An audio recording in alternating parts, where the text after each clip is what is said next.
السلام علیکم ورحمۃ اللہ وبرکاتہ۔ مجھے امید ہے کہ میرے سننے والے سب ٹھیک ٹھاک ہوں گے، اور اب چلتے ہیں آج کی ویڈیو کی طرف۔ آج کی ویڈیو ہے ایک حدیث پاک کے حوالے سے۔ ہیل اللہ، کیل اللہ اور ایل اللہ کیا ہے؟ یہ معلومات مدارس و یونیورسٹیز کے طلباء، بزنس مین اور افسران بلا کے لیے بڑی اہمیت رکھتی ہے۔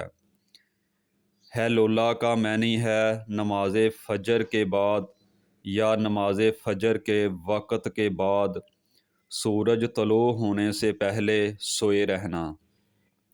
اس سونے کو عربی میں ہیل اللہ اس لیے کہتے ہیں کہ یہ آپ اور آپ کے رزق کے درمیان رکاوٹ بنتا ہے۔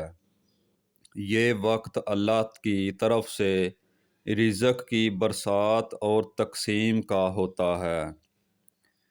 ترمذی شریف میں ہے کہ حضور صلی اللہ علیہ وآلہ وسلم نے اپنی امت کے لیے صبح کے اوقات میں برکت کی دعا ان الفاظ کے ساتھ فرمائی ہے۔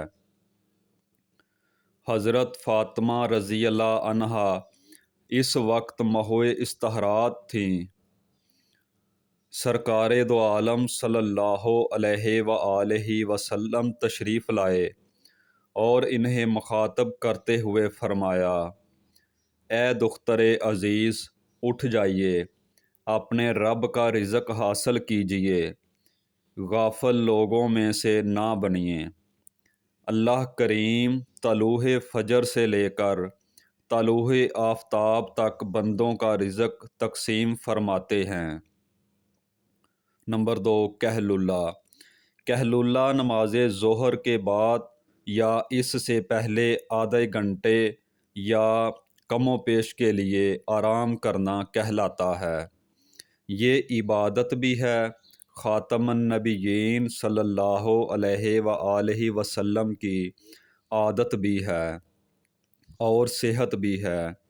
امام بہقی رحمۃ اللہ علیہ شعب الایمان میں روایت فرماتے ہیں کہ دن کو سونے کے ذریعے رات کی عبادت کی طاقت حاصل کیجیے۔ عام دنوں میں نماز ظہر سے پہلے کھانا اور کہل اللہ ہونا چاہیے۔ جمعے کے دن نماز جمعہ کے بعد کھانا اور آرام ہونا چاہیے۔ فرماتے تھے کہ حضرت صحابہ اکرام رضی اللہ تعالی عنہ کا یہ قول امام بخاری نے نقل کیا ہے، نماز جمعہ کے ہم بعد سوتے تھے اور کھانا کھاتے تھے۔ نمبر 3، اہل اللہ۔ اہل اللہ کا مفہوم عصر کی نماز کے بعد آرام کے لیے لیٹنے کا ہے۔ یہ جسم و سانس کی بیماری اور سینے کی تنگی کا سبب بنتا ہے۔ اس وقت سیر و تفریح اور ہلکے پھلکے کام کیے جائیں۔ ذکر، فکر اور دعا بھی کرنی چاہیے۔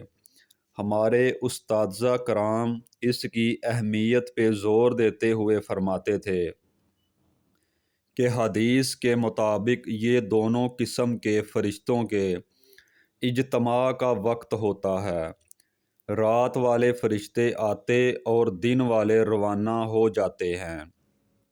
بخاری و مسلم شریف میں ان فرشتوں نے اللہ عز و جل کو رپورٹ دینی ہوتی ہے کہ ہم تیرے بندوں کو آپ کی عبادت میں مشغول چھوڑ کے آئے ہیں۔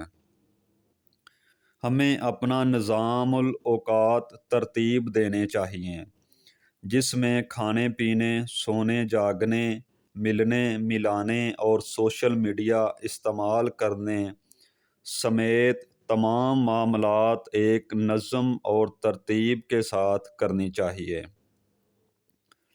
بے وقت سوئیں نہیں، رات کی نیند پوری کریں، موبائل کو اپنا سب کچھ نہ سمجھیں۔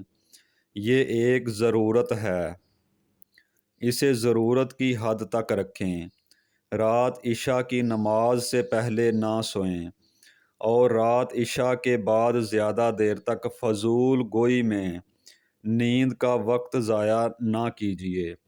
عربی کا مقولہ ہے، تمہاری نیند اچھی، تمہارا دن اچھا۔ السلام علیکم ورحمۃ اللہ وبرکاتہ۔